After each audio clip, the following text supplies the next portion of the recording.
I was deep in a cheesy drama, you know, the kind with a ridiculously rich CEO. Except, this time, I'd accidentally brought a prop from set home, a fake cancer report. During dinner, my husband, Finn Hawthorne, who was more like a stranger with a shared address, suddenly asked, "How many months do you have left?" I figured he was talking about our one-year marriage contract. Almost done. Probably 2 months, tops. Finn went silent. Later, I took off to Europe for a low-key 3-month acting intensive. When I got back, I heard Finn had gone completely nuts looking for his dead wife all over the country. He wanted to see a body if she was gone, alive or otherwise. I had just ordered a mountain of takeout, ready to dive in, when Finn, whom I hadn't seen in months, suddenly sat down across from me. I looked up at him, surprised. In the year or so we'd been married, Finn and I barely saw each other. He was usually cold. We almost never ate together. His assistant had made it crystal clear. This is a contract marriage. 2 years, don't get any ideas. When the time's up, get your money and go. You're not going to get a better deal. Someone like Mr. Hawthorne is way out of your league. Finn, as always, had this I'm better than you vibe from head to toe. Guys like him were born on third base, thinking they hit a triple. People like me? We have to grind for 10 years to even touch his shadow. So, I played by the rules. Money and connections? Yes, please. But I wasn't about to go asking about things that weren't my business. Finn looked like he'd come straight from the office. Still in his suit, he sat there, watching me attack my kung pao chicken. I almost splashed some sauce on him and he just froze. Then he said, "So, how many months do you have left?" I gave him a confused look. Finn was a busy guy. Time was money to him. He came all this way just to ask how long until our marriage contract was over? He probably thought my presence was embarrassing and wanted me out.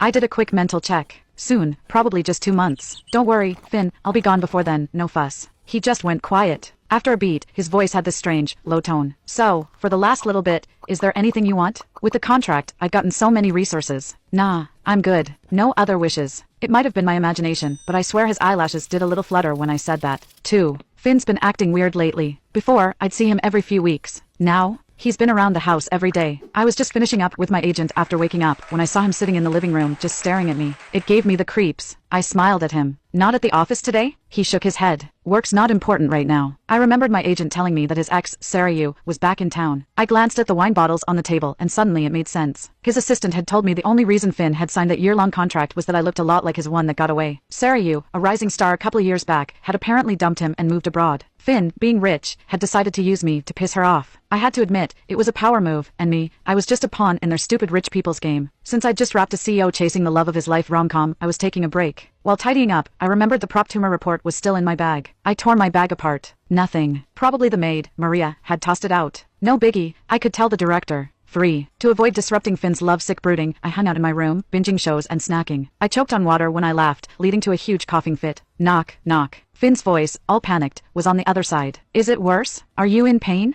I couldn't talk through my coughs. He busted into the room. I was in tears. A real mess. Finn, Mr. Always composed, looked lost. He called his assistant while saying